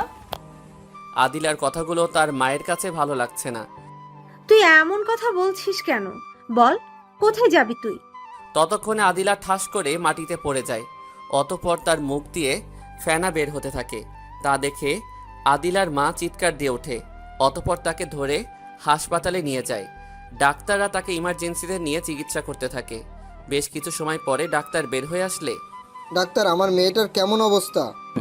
এখন সম্পূর্ণ বিপদমুক্ত। আপনারা ঠিক সময় নিয়ে আসছিলেন দেখে রোগীকে বাঁচানো সম্ভব হয়েছে। আর একটু দেরি করলে কি যে হতো বলা যেত না। ডাক্তার, আমরা কি এখন দেখা করতে পারবো? রোগীর জ্ঞান ফিরলে দেখা করতে পারবেন। আর হ্যাঁ, অল্প সময়ের মধ্যেই জ্ঞান ফিরে আসবে। আদিলার জ্ঞান ফিরে আসলেই সে শুভ বলে চিৎকার করতে থাকে। আমার কাছে শুভকে এনে দাও, তাকে ছাড়া আমি বাঁচবো না। কেন তোমরা আমাকে বাঁচালে? আদিলার চিৎকার নার্সেরা থামাতে পারছে না। তখন একটি নার্স আদিলার বাবার কাছে খবর দেয়, আদিলার অবস্থার কথা জানায়।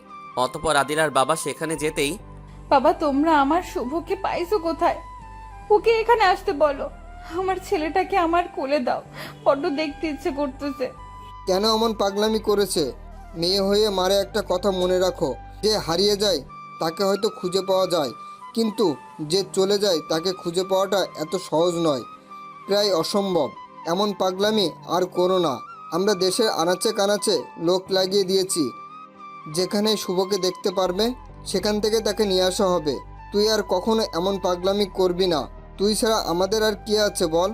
তোর সুখের দিকে তাকিয়ে আমরা আর কোনো সন্তান নেইনি। আজ তুই যদি আমাদের ছেড়ে চলে যাস তো আমরা কাকে নিয়ে বাঁচবো?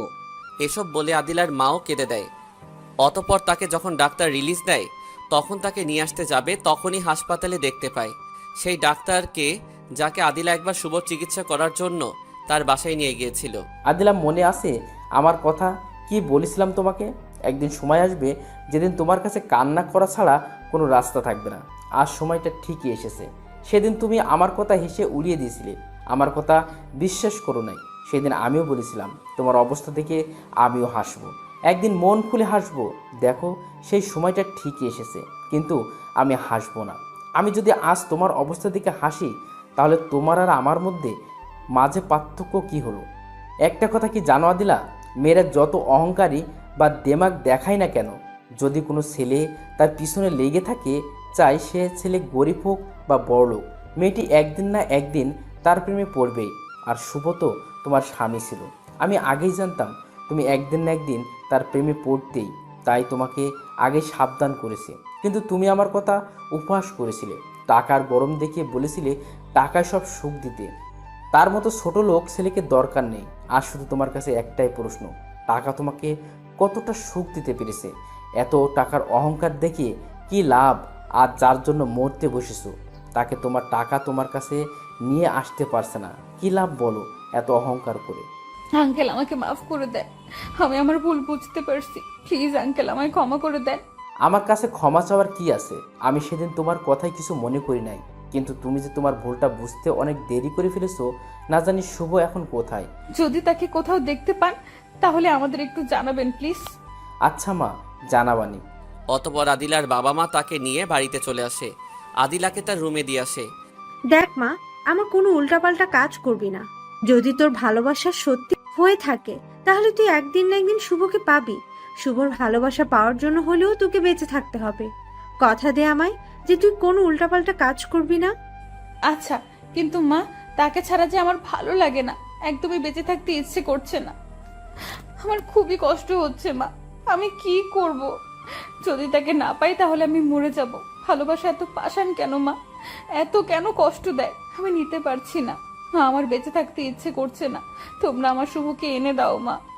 জানি না মা, ভালোবাসা বড্ড পাষাণ, মানুষকে শুধু কষ্ট দিতে জানে। যদি তারা তার মর্যাদা না দেয়, আমিও এরকম পরিস্থিতির শিকার হয়েছিলাম। যখন আমি কলেজে পড়ি তখন হঠাৎ একদিন তোর বাবার সাথে আমার দেখা হয়, আর সেদিনই তোর বাবা আমাকে প্রথম দেখে ভালোবেসে ফেলে। আমাকে প্রপোজও করেছিল সেদিন, কিন্তু আমি তার প্রপোজ অ্যাকসেপ্ট করিনি, কারণ সে গরিব ছিল, তার পোশাক দেখে বুঝে গিয়েছিলাম। কিন্তু এরপর থেকে তোর বাবা আমার পিছনে লেগেই থাকতো, প্রত্যেকটা দিন তার ভালোবাসার কথা আমাকে বলতো। আমি তাকে নানা রকম ভাবে অপমান করতাম, তবুও সে আমার পিছন ছাড়তো না। দেখতে দেখতে আমাদের কলেজ লাইফ প্রায় শেষ পর্যায়ে হয়ে আসে। সবাই সবার মতো কলেজ ছেড়ে চলে যাবে, শেষ পরীক্ষার দিন তোর বাবা আমার সামনে আসে। এই, তোর লজ্জা শরম বলতে কিচ্ছু নেই? তুই দুইটা বছর ধরে আমার পিছনে লেগে আছিস। যদি তোমার কাছে আমার কোনো লজ্জা থাকতো তাহলে প্রথম দিনই যেদিন তুমি আমাকে ফিরিয়ে দিয়েছিলে সেদিন চলে যেতাম, তোমার পিছু পিছু ঘুরে বেড়াতাম না। আজ শুধু তোমাকে একটা কথা বলবো, তারপর থেকে আর কখনো তোমাকে জ্বালাবো না, তোমাকে ডিস্টার্ব করব না। আচ্ছা, তাড়াতাড়ি বলে এখান থেকে দূর হ। আমি তোমার পিছে এতদিন ধরে ঘুরছি, আমার প্রতি তোমার একটুও ভালোবাসা হয়নি? বা আমাকে কখনো ভালোবাসো না? তুই হাসালি আমাকে। তুই 2 বছর কেন, আরো 2000 বছরও যদি আমার পিছনে ঘুরঘুর করিস, তবুও তোকে আমি ভালোবাসবো না। আচ্ছা, ভালো থেকো, আর কখনো তোমাকে ডিস্টার্ব করব না। আর এতদিন তোমাকে বিরক্ত করার জন্য সরি, আমাকে ক্ষমা করে দিও। এই বলে সে চলে যায়। কিছুদিন যাওয়ার পর থেকে আমি তাকে মিস করতে থাকি। আমি কখনো বুঝতেই পারিনি তাকে ভালোবেসে ফেলেছিলাম। 1 মাস কোনো রকম তাকে না দেখে থাকতে পারছিলাম, তারপর আর পারিনি। তাকে পাগলের মতো খুঁজে বেড়াতাম। অনেক খোঁজাখুঁজির পর তোর বাবার ঠিকানা পাই, তারপর তোর বাবার কাছে মাফ চেয়ে তাকে আমার মায়া চিরজীবনের জন্য বেঁধে নেই। সেই দিনগুলোতে আমি বুঝে গিয়েছিলাম যে ভালোবাসা বড্ড পাষাণ, মর্যাদা না দিলে অনেক কষ্ট দেয়। তোকেও না করেছিলাম, তুই জানিস নাই। মা, তুমি তো তবু কষ্ট করে হলেও বাবাকে পেয়েছিলে, কিন্তু আমি কি পাবো আমার শুভকে? শুভকে হারিয়ে ফেলবো না তো আবার? নিরাশ হবি না। আল্লাহর কাছে তোর করা পাপের ক্ষমা চেয়ে তার জন্য দোয়া কর, সেজন্য আবার তোর জীবনে ফিরে আসে। এখন একটু আরাম কর, আমি গেলাম। এই বলে আদিলার মা চলে আসে। অতঃপর আদিলা শুভর কথা চিন্তা করে বালিশে মুখ গুজে দিয়ে কান্না করতে থাকে। শুভ তার ছেলেকে নিয়ে রাস্তা দিয়ে হাঁটতেছে আর বলতেছে, তোর জন্য আজ এই দুধের শিশু কষ্ট করতেছে, তোকে কখনো ক্ষমা করব না। এসব ভাবতে ভাবতে শুভ কখন জানি মাঝ রাস্তায় চলে যায়, আর তখনই একটা গাড়ি এসে তাদের বাবা ছেলে দুজনকে উড়িয়ে নিয়ে যায়। তা দেখে আদিলা চিৎকার করে ওঠে। না, আমার শুভর কিচ্ছু হতে পারে না, আমি তাকে কিচ্ছু হতে দেব না। আদিলা চিৎকার শুনে তার মা দৌড়ে আসে। কি হয়েছে মা, এভাবে চিৎকার করলি যে? মা, শুভ অ্যাক্সিডেন্ট করেছে মা, আমি শুভর কাছে যাব মা। মা, তুই খারাপ স্বপ্ন দেখেছিস? তাকে নিয়ে ভাবতেছিলি তাই হয়তো খারাপ স্বপ্ন দেখেছিস। যা, এখন ফ্রেশ হয়ে কিছু খেয়ে নেন, না হলে শরীর খারাপ করবে। আদিলা তার মায়ের কথা না শুনে ওখানে মন খারাপ করে বসে থাকে। এভাবে আদিলার বন্দি ঘরে খাওয়া দাওয়া ছেড়ে দিয়ে শুভর জন্য কান্না করতে করতে তার দিন কাটতে লাগলো। এতে আদিলার অবস্থা দিন দিন খারাপ হতে থাকে। শারীরিক আর মানসিক উভয়ভাবে সে দুর্বল হতে থাকে। তা দেখে আদিলার বাবা মা চিন্তা করতে লাগলো, যদি তার মেয়ে এভাবে রুমে বন্দি থাকে তাহলে হয়তো বেশ বড় কোনো বিপদের সম্মুখীন হতে হবে। আদিলার মা বাবা পরামর্শ করলো যে এই অবস্থা থেকে তাকে বের করতে হবে, আর তার দুটি রাস্তাই রয়েছে। শুভকে তার কাছে এনে দেওয়া, কিন্তু এটা সম্ভবই নয়। সে কোথায় আছে, কোথায় খুঁজবো তাকে? তাকে কোনো কাজের মধ্যে রাখা যেত, সে সবসময় কাজের মধ্যে নিয়োজিত থাকে। তাহলে হয়তো শুভর চিন্তা কিছুটা তোর মাথা থেকে দূর হবে। তাহলে তাকে তোমার নতুন কোম্পানিতে এমডি হিসেবে আদিলাকে বসিয়ে দাও, যা তুমি শুভর জন্য কিনেছিলে। যেই ভাবা সেই কাজ। পরের দিনই তাকে নতুন কোম্পানির এমডি বানিয়ে দেয় তার বাবা। কিন্তু আদিলা কোনো মতে রাজি হচ্ছিল না দেখে আদিলার বাবা মা তাকে অনেক বুঝিয়ে রাজি করায়। অতঃপর সে রাজি হয়ে অফিসে যাওয়া আসা শুরু করে। শুভকে ভোলার চেষ্টা করলেও রাতের একাকিত্ব তাকে বারবার তার কথা স্মরণ করে দেয় তার সব পুরনো স্মৃতি। দেখতে দেখতে অতিবাহিত হয়ে যায় তার জীবন থেকে 60টি বছর। তবুও শুভর কোনো সন্ধান পায় না সে। প্রত্যেক দিন রাতে শুভ ছবি বুকে নিয়ে কান্না করতে করতে যেন আদিলার চোখের পানিও শুকিয়ে যায়, আর বের হতে চায় না তার চোখ থেকে। শুধু একটা আশাই সে বেঁচে আছে, তার ভালোবাসা একদিন তার জীবনে ফিরে আসবে। তার জন্যই সে অপেক্ষার প্রহর গুনছে। আব্বু, আগামীকাল আমরা দেশে ফিরবো। তোমার যা যা দরকার তুমি এখান থেকে নিয়ে নাও। আব্বু তাহলে চলো না, শেষবারের মতন আমরা লন্ডন শহরটি ঘুরে আসি। আচ্ছা চলো তাহলে। পরে তারা বাবা ছেলে সেখানে সারাদিন ঘুরে বেড়ায়। পরের দিন দেশে ফেরার উদ্দেশ্যে বিমানে ওঠে বাবা ছেলে আনন্দ করছে। পাশেই থাকা একটি সুন্দরী মেয়ে তাদের বাবা ছেলের অবস্থা দেখে মিটিমিটি হাসতে থাকে। কারণ শুভ একবার একটা চিপস তার মুখে দিয়ে একটুখানি বের করে রাখে, আর সেই বের হওয়াটুকু আদনান তার বাবার মুখ থেকে খায়। এরকমভাবে একবার আদনান করে, আরেকবার শুভ করে। এইভাবে তারা বাবা ছেলে এনজয় করছে। হঠাৎ একবার পিচ্চি আদনান তার বাবার ঠোঁটে কামড় দেয়। এতে মেয়েটি জোরে হেসে ওঠে। মেয়েটির হাসার শব্দ শুনে শুভ মেয়েটির দিকে তাকিয়ে, এভাবে হাসছেন কেন? আমরা বরাবরই বাবা ছেলে এরকম করে খাই। আপনাদের অবস্থা দেখে হাসি নাই, কিন্তু আপনার এই পিচ্ছির দুষ্ট ছেলের অবস্থা দেখেই হাসি পাচ্ছে। আচ্ছা, একটি কথা বলবেন? কি বলেন? যদি ভাই হন তো বলতে পারি। আচ্ছা। আমার নাম তানজিলা, আপনার নাম কি? আরিয়ান আহমেদ শুভ। কি জানি বলতে চাইলে? আপনাদের দুজনকে বিমানে ওঠার আগে থেকে ফ্লো করছি, শুধু আপনাদের দুজনকেই দেখছি। ভাবিকে তো দেখছি না। ভাবি কোথায়? আপনি তো বাঙালি, তো লন্ডনে কি জন্য আসছিলেন? সে অনেক বড় কাহিনী। কাহিনীর কথা শুনে তানজিলার মনে শুভর কাহিনী শোনার ইচ্ছা জাগে। বলো না ভাইয়া, প্লিজ। আচ্ছা শুনো তাহলে। এরপর শুভ তার আদিলার ঘটে যাওয়া সমস্ত ঘটনা শোনায়। তানজিলা ঘটনা শোনার পর, একটা মেয়ে এতটা খারাপ কিভাবে হতে পারে? বড়লোক বলে কি এত অহংকার করতে হবে? এখন কি করছে সে, তার কি কোনো খবর জানো ভাইয়া? না হয়তো কোনো বড়লোক ছেলেকে বিয়ে করে সুখে সংসার করছে। তুমি বিয়ে করবে না? বিয়ে? যাকে ভালোবাসলাম, সুখে সংসার করতে চাইলাম, তাকেই পেলাম না। এখন আর বিয়ে করে কি করব? আমার বেঁচে থাকার সম্বল তো একটা আছেই, তাকে নিয়ে বাকি জীবনটা পার করে দেব। আচ্ছা, কখন থেকে শুধু আমি একাই বকবক করছি? তুমি তো তোমার ব্যাপারে কিছুই বললে না। তুমি কি জন্য লন্ডন আসছিলা?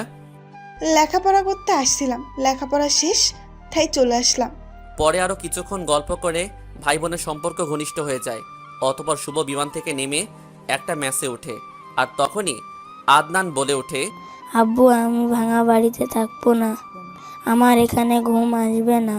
আব্বু তুমি এখানে 2টা দিন কষ্ট করো, তারপর তোমার জন্য একটা 5 তলা বাড়ি কিনবো, পরে সেখানে আমরা থাকবো। আচ্ছা